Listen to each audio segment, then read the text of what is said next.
Well, good morning. We're going to be in John chapter 8 today, and the subject today is freedom. Now, typically speaking, when we think of freedom in America, we think of freedom to vote, we think of freedom to say what we want to say when we want to say it, or maybe do what we want to do when we want to do it. But the truth of the matter is that's not really freedom at all. Because imagine if you basked in all of those freedoms that this country offers all of your life, yet you spend eternity in hell. I mean, that's not freedom at all. So much of what we call freedom today is actually bondage. The only one who can set us free unto true freedom is Jesus Christ. It says in John chapter 8, verse 31, Jesus said to the Jews, "If you abide in my word, you are disciples of mine, and you will know the truth, and the truth will set you free.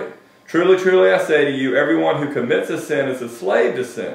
The slave does not remain in the house forever, but the Son remains forever. So that if the Son sets you free, you will be free indeed." The freedom that he is talking about here in John chapter 8 is twofold.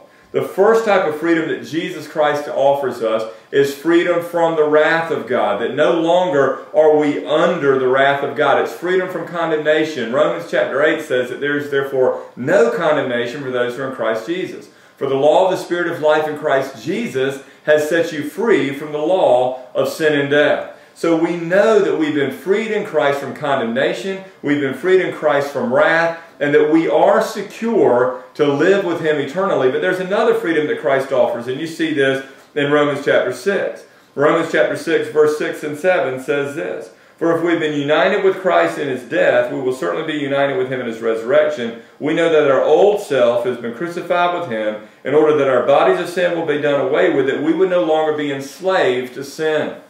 Now, so many believers live their lives in slavery to sin. They live their lives under the expectations of other people. They live their lives under the condemnation of other people. But what he's saying to you is that you've been set free from those things. That God, by His Spirit, through His grace, is now willing and working in you for His good pleasure. And He's not doing it for the pleasure of anyone else. That you have been set free. That your sin no longer controls you. That you are now free to forgive. That you're free to love. You're free to extend mercy to other people, even if they're ugly to you, even if they don't agree with you. You have been set free. He says that we are to consider ourselves dead to sin, but alive to God in Christ Jesus. Are you living your life as a person who is set free from the domination and the dominion of their sin? Are you living your life as a person who's been set free from condemnation and wrath? Are you living your life as a person who is set free to glorify God in every single thing that you do?